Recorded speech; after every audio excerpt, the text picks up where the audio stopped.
నమస్తే welcome to non stop news. రోజంతా బిజీగా ఉన్నారా? న్యూస్ అప్డేట్స్ మిస్ అయ్యారా? డోంట్ వరీ, బ్రేక్స్ లేకుండా బోర్ కొట్టకుండా నాన్ స్టాప్ న్యూస్ ప్రతిరోజు రాత్రి 9 గంటలకు. నేను హిమబిందు. వివరాలకు వెళ్దాం. బీఆర్ఎస్ అధినేత తెలంగాణ మాజీ సీఎం కేసీఆర్ ను ఏపీ ముఖ్యమంత్రి వైఎస్ జగన్ పరామర్శించారు. త్వరగా కోలుకోవాలని ఆకాంక్షించారు. కేసీఆర్ నివాసానికి వచ్చిన సీఎం జగన్ కు బీఆర్ఎస్ నేతలు ఘనస్వాగతం పలికారు. తెలంగాణ మాజీ సీఎం కేసీఆర్ ను పరామర్శించేందుకు తాడేపల్లి నుంచి హైదరాబాద్ లోని బేగంపేట విమానాశ్రయానికి చేరుకున్న సీఎం వైఎస్ జగన్ కు బీఆర్ఎస్ ఎమ్మెల్యే పల్లా రాజేశ్వర్ రెడ్డి, మాజీ మంత్రి ప్రశాంత్ రెడ్డి స్వాగతం పలికారు. ఎయిర్పోర్ట్ నుంచి నేరుగా బంజారాహిల్స్ నందినగర్ లోని కేసీఆర్ నివాసానికి వెళ్లారు CM Jagan. BRS working president KTR CM Jagan కు సాదర స్వాగతం పలికారు. కేటీఆర్ ను సీఎం జగన్ ఆలింగనం చేసుకున్నారు. తరువాత సీఎం జగన్ ను దగ్గరుండి కేసీఆర్ విశ్రాంతి తీసుకుంటున్న గదికి తీసుకెళ్లారు కేటీఆర్. కేసీఆర్ ను పరామర్శించిన సీఎం జగన్ ఆరోగ్య పరిస్థితిని అడిగి తెలుసుకున్నారు. త్వరగా కోలుకోవాలని ఆకాంక్షించారు. ఈ సందర్భంగా శాలువాతో పాటు దేవుడి ప్రతిమను కేసీఆర్ కు అందజేశారు సీఎం జగన్. గత నెలలో కేసీఆర్ ప్రమాదవశాత్తు జారిపడడంతో ఎడమ తుంటికి వైద్యులు శస్త్రచికిత్స చేశారు. కేసీఆర్ కు ప్రమాదం జరిగిన రోజే కేటీఆర్ కు ఫోన్ చేసి వివరాలు అడిగి తెలుసుకున్నారు సీఎం జగన్. ఆసుపత్రి నుంచి డిశ్చార్జ్ అయ్యి విశ్రాంతి తీసుకుంటున్న నేపథ్యంలో కేసీఆర్ ను కలిసి పరామర్శించారు. కేసీఆర్ ను పరామర్శించిన అనంతరం సీఎం జగన్ నేరుగా లోటస్ పాండ్ లోని తన నివాసానికి వెళ్లారు. అక్కడ కొద్దిసేపు ఉన్నారు. ఆ తరువాత తిరిగి బేగంపేట ఎయిర్పోర్టుకు చేరుకున్నారు. అక్కడి నుంచి గన్నవరం ఎయిర్పోర్టుకి, అక్కడి నుంచి తాడేపల్లి నివాసానికి చేరుకున్నారు సీఎం జగన్. నంద్యాల జిల్లా పాణ్యంలో సామాజిక సాధికార బస్సు యాత్ర సభ దిగ్విజయంగా జరిగింది. సీఎం వైఎస్ జగన్ ప్రతిష్టాత్మకంగా చేపడుతున్న సంక్షేమ పథకాలను ప్రజలకు వివరించడంతో పాటు వెనుకబడిన కులాల అభ్యున్నతికి అమలు చేస్తున్న విధానాలను నేతలు వివరించారు. దేశంలో ఎక్కడా లేని విధంగా అమలు చేస్తున్న పథకాలతో దళిత, బీసీ, మైనారిటీ వర్గాల జీవితాల్లో ఎన్నో మార్పులు వచ్చాయన్నారు వైఎస్ఆర్సీపీ నేతలు. ఎమ్మెల్యే కాటసాని రాంభూపాల్ రెడ్డి ఆధ్వర్యంలో జరిగిన ఈ బస్సు యాత్రలో డిప్యూటీ సీఎం నారాయణస్వామి, ఎంపీలు గురుమూర్తి, సంజీవ్ కుమార్, గోరంట్ల మాధవ్, ఎమ్మెల్యే హఫీజ్ ఖాన్ పాల్గొన్నారు.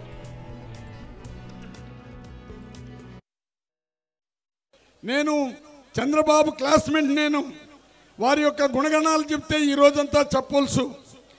ఎవ్వరు కూడా పేదవాడంటే గిట్టనివాడు, బీసీలు ఓట్లు లాక్కున్నాడు కానీ బీసీలకి ఎక్కడగానే రాజ్యసభలో కూడా ఒక సీట్ ఇవ్వాల. ఈరోజు జగన్మోహన్ రెడ్డి గారు రాజ్యసభలో కూడా 4 సీట్లు ఇచ్చి బీసీలకి, 2 యాదవాస్కి ఇచ్చి, కార్పొరేషన్ వేసి బీసీలకి దాదాపు 57 నుంచి 64 కార్పొరేషన్లు బీసీలకి, ఎస్సీ, ఎస్టీ, బీసీ మైనార్టీలకి ఇచ్చి చరిత్ర సృష్టించిన జగన్మోహన్. పేదవాడి సొంతింటి కల సాకారం చేసిన ఘనత సీఎం జగన్దే అన్నారు మంత్రి గుడివాడ అమర్నాథ్. అనకాపల్లిలో సామూహిక గృహ ప్రవేశాలను వైఎస్ఆర్సీపీ ఉత్తరాంధ్ర సమన్వయకర్త వైవి సుబ్బారెడ్డితో కలిసి ఆయన ప్రారంభించారు. ఈ గృహాల పంపిణీ ద్వారా 2744 మందికి 206 కోట్ల రూపాయల మేర లబ్ధి జరిగినట్టుగా తెలిపారు. పాదయాత్రలో ఇచ్చిన హామీని సీఎం జగన్ నిలబెట్టుకున్నారని కొనియాడారు.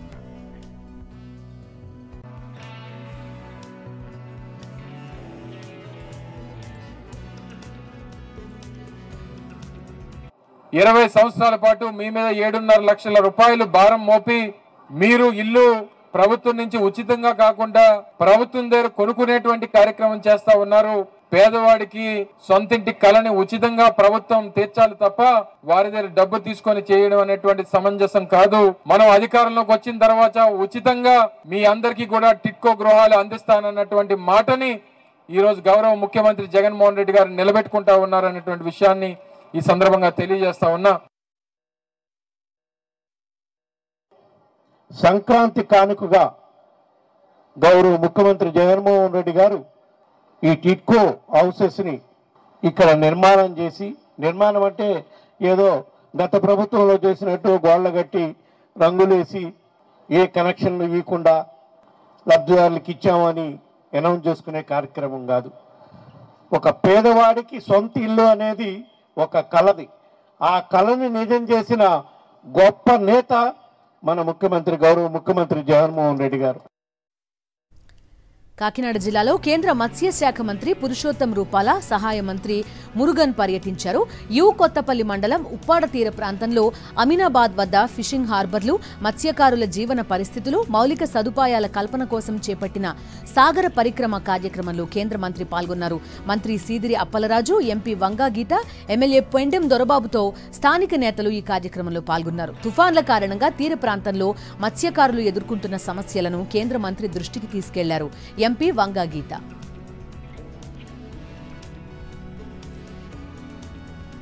వచ్చే ఎన్నికల్లో సీఎం వైఎస్ జగన్ కు మద్దతు పలకాలని బీసీ కుల సంఘాలు నిర్ణయించాయి. ఆంధ్రప్రదేశ్ బీసీ సంఘం ఆధ్వర్యంలో 139 బీసీ కులాల ఆత్మీయ సమావేశం విజయవాడలో జరిగింది. ఈ కార్యక్రమానికి బీసీ మేధావులు, కుల సంఘాల నాయకులు, బీసీ మహిళలు, యువత హాజరయ్యారు. ఎస్సీ, ఎస్టీ, బీసీ మైనారిటీలకు న్యాయం జరగాలంటే తిరిగి జగన్ను ముఖ్యమంత్రిని చేసుకోవాలని బీసీ సంఘాల నేతలన్నారు. గత ప్రభుత్వం బీసీలను ఓటు బ్యాంకుగానే చూసిందని, వైఎస్ జగన్ మాత్రం అక్కున చేర్చుకున్నారని చెప్పారు.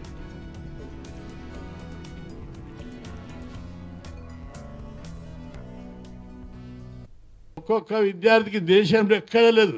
ఫీజులు కానీ, అమ్మఒడి కానీ, 20,000 స్కాలర్షిప్ కాలేజ్ చదువుతుంటే ఇస్తున్నారు. దాన్ని కూడా ఇస్తుంటే మీ కడుపు మంటనా అని నేను అడుగుతున్నా. ఫీజుల రియంబర్స్మెంట్ లేదు, స్కాలర్షిప్ లేదు, అమ్మఒడి లేదు, ఇంగ్లీష్ మీడియం లేదు. మా పిల్లలు షూజ్ మంచి బట్టలు వేసుకొని, టక్ వేసుకొని, బూట్లు వేసుకొని, ల్యాప్టాప్ పట్టుకొని మా గుడిసెలకి వెళ్ళి పోయి చదువుకుంటుంటే మీకెందుకు మంట అని చెప్పి నేను అడుగుతున్నా. అగ్రవర్ణాలు పెత్తందారులకు కడుపు మండుతుంది.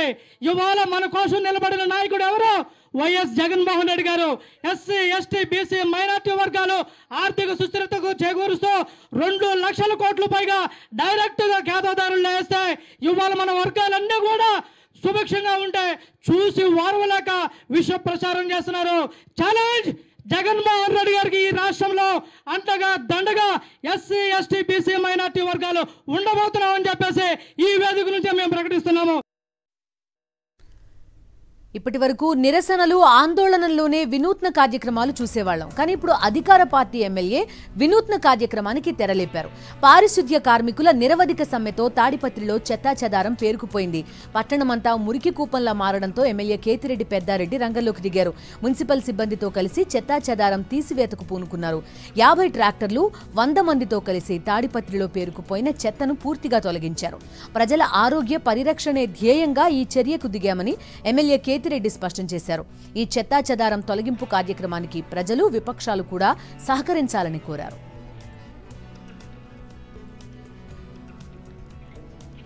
విజయవాడ ఇంద్రకీలాద్రిలో దీక్ష విరమణలకు భవానీ భక్తులు తరలివస్తున్నారు. దీక్ష విరమణలో ప్రధాన ఘట్టమైన ఇరుముడులు సమర్పించేందుకు ప్రత్యేకమైన కౌంటర్లు, గురు భవానీలను అందుబాటులో ఉంచారు అధికారులు. షిఫ్ట్కి 50 మంది చొప్పున 300 మంది గురు భవానీలు ఇరుముడి కౌంటర్ల వద్ద సేవలందిస్తున్నారు. ఇంద్రకీలాద్రిలో దీక్ష విరమణకు ఏర్పాట్లు చక్కగా ఏర్పాటు చేశారని గురు భవానీలు, భక్తులు చెబుతున్నారు.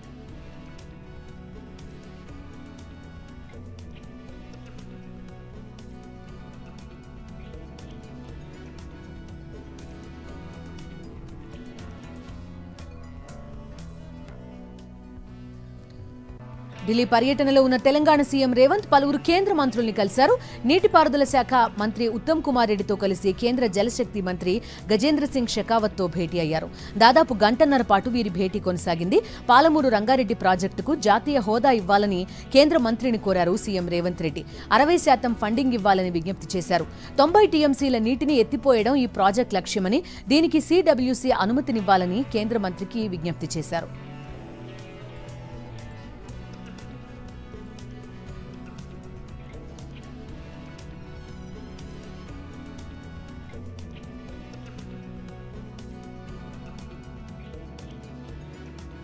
సీఎం రేవంత్ రెడ్డి విజ్ఞప్తిపై స్పందించిన కేంద్ర మంత్రి గజేంద్ర సింగ్ షెకావత్ ప్రస్తుతం జాతీయ హోదా పథకం వంటివి లేవన్నారు. పాలమూరు రంగారెడ్డి ప్రాజెక్టుకు మరో పథకం కింద 60% నిధులను ఇస్తామని కేంద్ర మంత్రి గజేంద్ర సింగ్ షెకావత్ హామీ ఇచ్చారని మంత్రి ఉత్తమ్ కుమార్ తెలిపారు. ఇక శుక్రవారం టీఎస్పీఎస్సీ ప్రక్షాళన కోసం యూపీఎస్సీ చైర్పర్సన్ ని కలవనున్నారు సీఎం రేవంత్ రెడ్డి. కాంగ్రెస్ బీఆర్ఎస్ మధ్య హామీలపై మాటల యుద్ధం నడుస్తోంది. కేటీఆర్ విడుదల చేసిన 420 బుక్లెట్ పై కాంగ్రెస్ నేతలు మండిపడుతున్నారు. ఇచ్చిన హామీలు అమలు చేయని కేసీఆరే అసలైన 420 అంటూ ఘాటుగా కౌంటర్ ఇస్తున్నారు. 420 పుస్తకం విడుదల చేసి బీఆర్ఎస్ తన పరువు తానే తీసుకుందని సెటైర్లు వేస్తున్నారు. ఈ పుస్తకం కూడా అందజేసినాం. కాంగ్రెస్ పార్టీ ఇచ్చింది మొన్న ఎన్నికల్లో 1-2 కాదు, సరిగ్గా 420 వాగ్దానాలు తెలంగాణ ప్రజలకు వాళ్ళు ఇచ్చింది. 420 హామీలు. సో ఇది కూడా ఒక పుస్తక రూపంలో ఎన్ని హామీలు ఇచ్చారు, వాళ్ళు యూత్ డిక్లరేషన్లో ఏం చెప్పారు, ఎస్సీ డిక్లరేషన్లో ఏం చెప్పినారు, ఎస్టీ డిక్లరేషన్లో ఏం చెప్పారు, మహిళా డిక్లరేషన్లో ఏం చెప్పినారు, అవన్నీ కూడా ఈ హామీలన్నింటినీ కూడా ప్రజల దగ్గరికి తీసుకొని పోతాం. అసెంబ్లీ సమావేశాన్ని ఏర్పాటు చేయడానికే 36 రోజులు టైం తీసుకున్నటువంటి గనులు వాళ్ళు. కానీ గడీల పాలన కాదు, గల్లీ బిడ్డల పాలన కావాలని, గల్లీ బిడ్డలకు అందుబాటులో ఉండే పాలన కావాలని కాంగ్రెస్ పార్టీ ప్రజాపాలన ఏర్పాటు చేస్తే తట్టుకోలేక, ప్రజల నుంచి వచ్చేటువంటి స్పందన చూసి ఓర్వలేక ఇలాంటి దుష్ప్రచారాలకు ఒడిగట్టడం కరెక్ట్ కాదు. ఒకసారి ఆత్మ విమర్శ చేసుకోండి, ఆత్మ పరిశీలన చేసుకోండి అని మీరు రిలీజ్ చేసిన ఈ బుక్లెట్ వల్ల బీఆర్ఎస్ పార్టీ తన పరువు తాను తీసుకున్నట్టు కనబడతా ఉంది. ఓటమి డిప్రెషన్లో అధికారం మా దగ్గర లేదు అని అసహనంతో మీరు ఈ ప్రచురణలు చేసి ప్రజలకు వద్దకు వెళ్దామనే ప్రయత్నం అంశంలో ప్రజలకే ఒక ఉదాహరణగా నిలబడి 2 గ్యారెంటీలను 42 గంటల లోపలనే అమలు చేయటం జరిగింది. గ్యారెంటీలను, హామీలను పై విరుచుకబడ్డే సమయంలో మీ పార్టీని చక్కదిద్దుకునే ప్రయత్నం చేయండి. ఇప్పటికైనా తెలంగాణ రాష్ట్రంలో నెంబర్ 1 420 ఎవరు అంటే కేసీఆర్. మొత్తం తెలంగాణ రాష్ట్రంలోనే నెంబర్ 1 420 ఎవరు అంటే కేసీఆర్. ఎన్నికలు చేసిన వాగ్దానాలను అమలు చేయటమే ప్రామాణికంగా తీసుకున్నట్టయితే నెంబర్ 1 420 కేసీఆర్. ప్రభుత్వం ఏర్పడిన నెల రోజులు కాలేదు, కాంగ్రెస్ వాళ్ళు ఏం చేసిండ్రు? అన్ని 420 పథకాలు మనం ప్రశ్నించాలి. కేటీఆర్కి ఏదైతుందో ఆయన మోసగాడు కాబట్టి అందరు మోసగాళ్ళు అనుకుంటాడు. చెప్పరా, తెలంగాణలో 2 ఎమ్మెల్సీ స్థానాలకు షెడ్యూల్ విడుదలైంది. ఎమ్మెల్యేలుగా ఎన్నికైన కడియం శ్రీహరి, పాడి కౌశిక్ రెడ్డి ఎమ్మెల్సీలుగా రాజీనామా చేయడంతో 2 స్థానాలు ఖాళీ అయ్యాయి. దీంతో ఎమ్మెల్యే కోట ఎమ్మెల్సీ స్థానాలకు షెడ్యూల్ విడుదల చేసింది ఎన్నికల సంఘం. ఈ నెల 11న నోటిఫికేషన్ వెలువడనుండగా 18 వరకు నామినేషన్లు స్వీకరించనున్నారు. జనవరి 19న నామినేషన్ల స్క్రూటినీ జరగనుంది. ఈ నెల 29న పోలింగ్ నిర్వహించి అదే రోజు ఫలితాలు వెల్లడించనున్నట్టు తెలిపింది కేంద్ర ఎన్నికల కమిషన్. వైఎస్ఆర్టీపీ కాంగ్రెస్ లో విలీనమైంది. భర్త అనిల్ తో కలిసి ఢిల్లీ వెళ్లిన వైఎస్ షర్మిల, ఏఐసీసీ అధ్యక్షుడు ఖర్గే, కాంగ్రెస్ అగ్రనేత రాహుల్ గాంధీ సమక్షంలో కాంగ్రెస్ లో చేరారు. ఈ సందర్భంగా ఖర్గే షర్మిలకు కండువా కప్పి కాంగ్రెస్ లోకి ఆహ్వానించారు.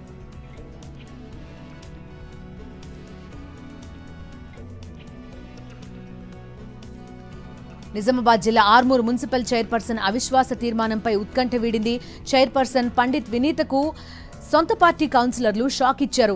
ఆర్మూర్ ఆర్డీఓ వినోద్ కుమార్ ఆధ్వర్యంలో అవిశ్వాస తీర్మాన ప్రక్రియ సమావేశంలో మున్సిపల్ చైర్పర్సన్ పండిత్ వినీత బలం నిరూపించుకోలేకపోయారు. దీంతో సొంత పార్టీ చైర్పర్సన్ వినీతను పదవి నుంచి తప్పించారు బీఆర్ఎస్ కౌన్సిలర్లు. మరో 10 రోజుల్లో కొత్త చైర్మన్ ఎన్నిక ప్రక్రియ ఉంటుందన్నారు అధికారులు. బీఆర్ఎస్ అసమ్మతి కౌన్సిలర్ల అవిశ్వాస పరీక్షకు ఆర్మూర్ బీజేపీ ఎమ్మెల్యే రాకేష్ రెడ్డి సహా బీజేపీ కౌన్సిలర్లు మద్దతు తెలిపారు. మెదక్ జిల్లా నర్సాపూర్ మున్సిపల్ చైర్మన్ అవిశ్వాసం ప్రవేశపెట్టక ముందే తన పదవికి రాజీనామా చేశారు. గత ప్రభుత్వ పాలనలో ఈ మున్సిపాలిటీకి ఎలాంటి నిధులు మంజూరు కాలేదని, ఇచ్చిన హామీలను ఒక్కటి కూడా నెరవేర్చలేదని బీజేపీ నేత మున్సిపల్ చైర్మన్ మురళీ యాదవ్ ఆరోపించారు. అయితే గతంలోనే బీఆర్ఎస్ కౌన్సిలర్లు మున్సిపల్ చైర్మన్ పై అవిశ్వాసం ప్రవేశపెట్టాలని కలెక్టర్కి వినతి పత్రం అందించారు. ఇప్పుడు స్వచ్ఛందంగా మురళీ యాదవ్ రాజీనామా చేయడంతో కొత్త మున్సిపల్ చైర్మన్ ఎవరన్నది ఆసక్తికరంగా మారింది.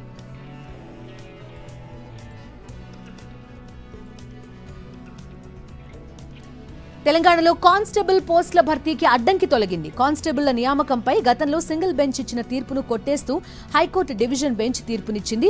నెలలోపు కానిస్టేబుల్ నియామకాల ప్రక్రియను పూర్తి చేయాలని ఆదేశించింది. దీంతో 15,640 కానిస్టేబుల్ పోస్టులకు లైన్ క్లియర్ అయింది. కానిస్టేబుల్ ప్రశ్నాపత్రంలో 4 ప్రశ్నలకు మార్కులు కలపాలని గతంలో సింగిల్ బెంచ్ తీర్పునిచ్చింది. దీంతో సెలెక్ట్ అయిన అభ్యర్థులు సింగిల్ బెంచ్ తీర్పును సవాల్ చేశారు. విచారణ జరిపిన డివిజన్ బెంచ్ గత తీర్పును కొట్టేసింది. సింగిల్ ప్రశ్నల తప్పిదాలపై ఇండిపెండెంట్ ఎక్స్పర్ట్ కమిటీ పరిశీలించి నిర్ణయం తీసుకోవాలని ఆదేశిస్తూనే 4 వారాల్లో కానిస్టేబుల్ సెలక్షన్ ప్రాసెస్ పూర్తి చేయాలని పోలీస్ రిక్రూట్మెంట్ బోర్డును ఉన్నత న్యాయస్థానం ఆదేశించింది.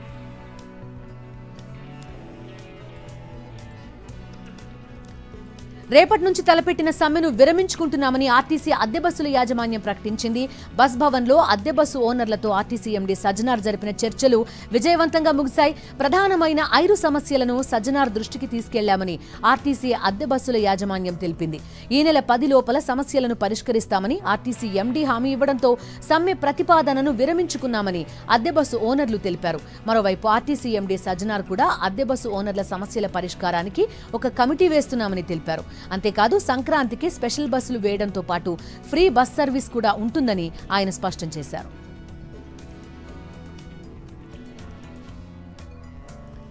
హైదరాబాద్ సరూర్ నగర్ పిఎస్ పరిధిలో డిసెంబర్ 31న లలిత జ్యువెలరీ షాప్లో జరిగిన బంగారం చోరీ కేసును పోలీసులు ఛేదించారు. నిందితురాలు కర్మాన్ ఘాట్ కి చెందిన గోనిల గౌతమిని అరెస్ట్ చేసి 12 లక్షల విలువైన 19 తులాల బంగారం స్వాధీనం చేసుకున్నారు. సీసీ కెమెరాలో రికార్డైన దృశ్యాల ఆధారంగా అరెస్ట్ చేశామని ఎల్బీ నగర్ డీసీపీ సాయి శ్రీ తెలిపారు.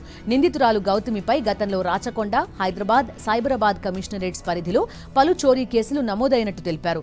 నకిలీ గోల్డ్ చైన్స్ ని రీప్లేస్ చేసి నిజమైన బంగారు ఆభరణాలతో పరారయ్యేదని వివరించారు.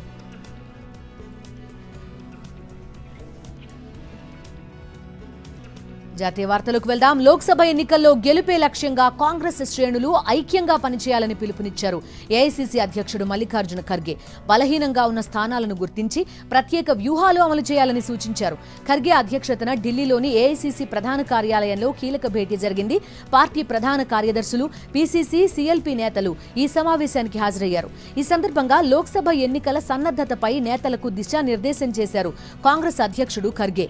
వైఫల్యాలను కప్పిపుచ్చుకునేందుకు ఉద్వేగపూరిత అంశాలను బీజేపీ తెరపైకి తెస్తోందని విమర్శలు గుప్పించారు. బీజేపీ తప్పుడు ప్రచారాలను బలంగా ప్రజల్లోకి తీసుకువెళ్లాలని పార్టీ నేతలకు సూచించారు ఖర్గే. అందరి సూచనల మేరకు రాహుల్ యాత్ర పేరును భారత్ జోడో న్యాయ యాత్రగా మారుస్తున్నట్టు ప్రకటించారు. విపక్ష ఇండియా కూటమిలో సీట్ల సర్దుబాటు వ్యవహారం పెద్ద సంకటంగా మారింది. భాగస్వామ్య పక్షాల మధ్య విభేదాలు భగ్గుమంటున్నాయి. బెంగాల్లో తృణమూల్తో పొత్తు అవసరం లేదంటూ వివాదం రాజేశారు ఆ రాష్ట్ర పీసీసీ చీఫ్ అధీర్ రంజన్ చౌదరి. లోక్సభ ఎన్నికల్లో ఒంటరిగా బరిలోకి దిగే సత్తా కాంగ్రెస్ కు ఉందన్నారు. మమతా బెనర్జీ కాంగ్రెస్ తో కలిసి పనిచేయాలనుకోవడం లేదని, ప్రధాని మోదీని ప్రసన్నం చేసుకునేందుకే ఆమెకు టైం సరిపోతోందంటూ విమర్శలు గుప్పించారు అధీర్ రంజన్. బెంగాల్లో మొత్తం 42 లోక్సభ స్థానాల్లో కాంగ్రెస్ కు 2 సీట్లు మాత్రమే ఇవ్వాలని టీఎంసీ భావిస్తోంది. రాష్ట్రంలో తమదే పై చేయని ఇప్పటికే పలుమార్లు స్పష్టం చేశారు దీది. ఈ నేపథ్యంలో సీఎం మమతా బెనర్జీని అధీర్ రంజన్ టార్గెట్ చేయడం చర్చనీయాంశంగా మారింది. లోక్సభ ఎన్నికల ప్రచారంలో పాల్గొనకుండా తనను అడ్డుకునేందుకు బీజేపీ కుట్ర చేస్తోందని మండిపడ్డారు ఢిల్లీ ముఖ్యమంత్రి అరవింద్ కేజ్రీవాల్. సరిగ్గా ఎన్నికల ముందే సమన్లు ఎందుకిచ్చారని ప్రశ్నించారు. మద్యం కుంభకోణం కేసులో ఈడీ విచారణకు గైర్హాజరైన కేజ్రీవాల్ అరెస్టు వార్తల నేపథ్యంలో మీడియాతో మాట్లాడారు. తప్పుడు ఆరోపణలతో తన నిజాయితీకి మచ్చ తేవాలని బీజేపీ ప్రయత్నిస్తోందన్నారు. बीजेपी का मकसद जांच करना तो है ही नहीं. इनका मकसद तो लोकसभा चुनाव में मुझे प्रचार करने से रोकना है. ठीक लोकसभा चुनाव के पहले इन्होंने मुझे सम्मन भेजा है. क्यों? इस जांच को चलते 2 साल हो गए. अभी ठीक लोकसभा चुनाव के पहले मुझे क्यों बुलाया जा रहा है? पहले क्यों नहीं बुलाया? सीबीआई ने मेरे को 8 महीने पहले बुलाया था. मैं सीबीआई में गया था, उनके सारे जवाब भी दिए थे. लेकिन अब ये लोग ठीक लोकसभा चुनाव के 2 महीने पहले मुझे बुला रहे हैं. तो बीजेपी का मकसद कोई पूछताछ करना थोड़ी है. इनका मकसद है पूछताछ के बहाने केजरीवाल को बुला लो और उसे गिरफ्तार कर लो ताकि मैं लोकसभा चुनाव में प्रचार न कर पाऊं. ఆమ్ ఆద్మీ పార్టీ జాతీయ కన్వీనర్ ఢిల్లీ ముఖ్యమంత్రి అరవింద్ కేజ్రీవాల్ ను అరెస్ట్ చేస్తారన్న ప్రచారాన్ని ఎన్ఫోర్స్మెంట్ డైరెక్టరేట్ కొట్టిపారేసింది. అవన్నీ వదంతులేనని స్పష్టం చేశాయి ఈడీ వర్గాలు. కేజ్రీవాల్ నివాసంలో సోదాలు నిర్వహిస్తారన్న వార్తలను ఖండించాయి. ఈడీ సమన్లకు సమాధానంగా కేజ్రీవాల్ రాసిన లేఖను పరిశీలిస్తున్నట్టు దర్యాప్తు సంస్థ వర్గాలు వెల్లడించాయి. దీనిని విశ్లేషించిన అనంతరం ఆయనకు మరోసారి సమన్లు జారీ చేస్తామని స్పష్టం చేశాయి. రాజ్యసభ ఎన్నికలు, రిపబ్లిక్ డే వేడుకల సందర్భంగా అనేక ముఖ్య కార్యక్రమాలు నిర్వహించాల్సి ఉన్నందున విచారణకు రాలేనని ఈడీకి రాసిన లేఖలో పేర్కొన్నారు కేజ్రీవాల్. తనను అడగాల్సిన ప్రశ్నలను పంపితే సమాధానం ఇవ్వడానికి, అవసరమైన పత్రాలు సమర్పించడానికి సిద్ధంగా ఉన్నానని తెలిపారు. కేంద్రపాలిత ప్రాంతం లక్షద్వీప్ అందాలకు ఫిదా అయ్యారు ప్రధాని నరేంద్ర మోదీ. అక్కడి సముద్ర తీరాలు తనను మంత్రముగ్ధుల్ని చేశాయన్నారు. దక్షిణాది పర్యటనలో భాగంగా బుధవారం లక్షద్వీప్ వెళ్లారు ప్రధాని మోదీ. అక్కడ స్టే చేయడంతో పాటు బీచ్ ఒడ్డున కూర్చుని కాసేపు సేద తీరారు. అంతేకాదు వాటర్ స్పోర్ట్, స్నార్కెలింగ్ ట్రై చేశారు. సముద్ర గర్భంలోని పగడపు దిబ్బలు, జీవరాశులను ప్రత్యక్షంగా వీక్షించారు. దీనికి సంబంధించిన వీడియోను సోషల్ మీడియాలో పోస్ట్ చేశారు ప్రధాని మోదీ. ఆధ్యాత్మిక నగరం అయోధ్యలో నిర్మితమవుతున్న భవ్య రామమందిర విశేషాలను వెల్లడించింది శ్రీరామ జన్మభూమి తీర్థక్షేత్ర ట్రస్ట్. మందిరం కాంప్లెక్స్ మొదలుకుని రామ్లల్లా కొలువుదీరే గర్భగుడి వరకు గల ఆలయ వైభవాన్ని వివరించింది. 3 అంతస్తులతో నాగర్ శైలిలో నిర్మితమైంది అయోధ్య రామాలయం. మొదటి అంతస్తులో అత్యంత పవిత్రమైన గర్భాలయంతో పాటుగా శ్రీరామ దర్బార్ ఉంటుంది. ఆలయంలో మొత్తం 392 స్తంభాలు, 44 ద్వారాలున్నాయి. దేవతామూర్తుల శిల్పాలను ఆలయ స్తంభాలు, గోడలపై తీర్చిదిద్దారు. దక్షిణాది ఆలయాల శైలిని ప్రతిబింబిస్తూ రామమందిరం చుట్టూ భారీ దీర్ఘచతురస్రాకార ప్రహరీ గోడ నిర్మించారు. అలాగే రామమందిరానికి సమీపంలో పురాతన కాలం నాటి చారిత్రక బావి సీతాకూప ఉందని తెలిపింది Teerthkshetra trust. Maharashtra డీజీపీగా senior IPS అధికారి రష్మీష్ శుక్లా నియమితులయ్యారు. 1988 ఐపీఎస్ బ్యాచ్ కి చెందిన శుక్లాని డీజీపీగా నియమిస్తూ రాష్ట్ర హోంశాఖ ఉత్తర్వులు జారీ చేసింది. గతంలో శుక్లాపై నమోదైన 2 ఫోన్ ట్యాపింగ్ కేసులను బాంబే హైకోర్టు రద్దు చేసింది. ఈ కేసు ముగిసిన 3 నెలల తర్వాత శుక్లాను డీజీపీగా నియమిస్తూ మహారాష్ట్ర సర్కార్ నిర్ణయం తీసుకుంది. బిజినెస్ అప్డేట్స్ చూద్దాం. అంతర్జాతీయ మార్కెట్ల నుంచి వచ్చిన పాజిటివ్ ట్రెండ్స్ తో స్టాక్ మార్కెట్స్ లాభాల్లో ముగిశాయి. సెన్సెక్స్ 490 పాయింట్ల లాభంతో 71,847 పాయింట్ల వద్ద ముగిసింది. నిఫ్టీ 126 పాయింట్ల లాభంతో 21,658 పాయింట్ల వద్ద ముగిసింది. సెక్టర్ సూచీలో రియాలిటీ సూచీలు 6.61%, పవర్ 1.96%, యుటిలిటీస్ 2.09% లాభపడ్డాయి. నిఫ్టీ టాప్ లూజర్స్ లిస్ట్ లో Bajaj finance 4.25%, Tata consumers 3.57%, NTPC 3.53% లాభపడ్డాయి. నిఫ్టీ టాప్ లూజర్స్ లిస్ట్ లో doctor Reddy's 1.68%, BPCL 1.55%, HCL tech 1.2% నష్టపోయాయి. సామాజిక మాధ్యమ దిగ్గజం ఎక్స్ విలువ గణనీయంగా పడిపోయినట్టు ప్రముఖ పెట్టుబడుల సంస్థ నివేదిక వెల్లడించింది. యూజర్ల సంఖ్య తగ్గడం, వాణిజ్య ప్రకటనల ఆదాయం భారీగా తగ్గడం, కంటెంట్ పై ఆందోళనలు వ్యక్తమవడం వంటివి దీనికి కారణంగా చెప్పింది. ఎక్స్ ని బిలియనీర్ ఎలాన్ మస్క్ 2022 అక్టోబర్లో $44 బిలియన్ సొంతం చేసుకున్నారు. ఈ మొత్తంతో పోలిస్తే కంపెనీ విలువ 2023 డిసెంబర్ 30 నాటికి $12.5 బిలియన్ పతనమైనట్టు ఫెడిలిటీ వెల్లడించింది. అంటే 71.5% కంపెనీ విలువ ఆవిరైంది. మస్క్ దాన్ని సొంతం చేసుకున్న కొన్ని నెలల్లోనే యూజర్ల సంఖ్య 15% తగ్గినట్టు తెలిపింది. స్పోర్ట్స్ డీటెయిల్స్ చూద్దాం. కొత్త ఏడాదిని భారత క్రికెట్ జట్టు ఘనంగా ఆరంభించింది. కేప్ టౌన్ వేదికగా జరిగిన 2వ టెస్ట్లో సౌత్ ఆఫ్రికాని 8 వికెట్ల తేడాతో చిత్తుగా ఓడించింది. పేసర్లకు పూర్తిగా అనుకూలించిన పిచ్ పై సఫారీలను చిత్తు చేసింది. ఈ మ్యాచ్ కేవలం 1.5 రోజుల్లోనే ముగిసిపోయింది. సౌత్ ఆఫ్రికా 2వ ఇన్నింగ్స్లో మక్రమ్ తప్పిస్తే మిగిలిన వారంతా విఫలమయ్యారు. తొలి ఇన్నింగ్స్లో సిరాజ్ చెలరేగితే 2వ ఇన్నింగ్స్లో బుమ్రా దెబ్బకు సౌత్ ఆఫ్రికా కుప్పకూలింది. ఒంటరి పోరాటం చేయడంతో స్కోర్ కనీసం 150 దాటగలిగింది. తర్వాత 79 పరుగుల లక్ష్యంతో బరిలోకి దిగిన భారత్ 3 వికెట్లు కోల్పోయి ఛేదించింది. దీంతో 2 టెస్టుల సిరీస్ ని భారత్ సమన్ చేసింది. అలాగే కేప్ టౌన్ లో తొలిసారి టెస్టుల్లో విజయాన్ని అందుకుంది. ఇవి నాన్ స్టాప్ న్యూస్ అప్డేట్స్.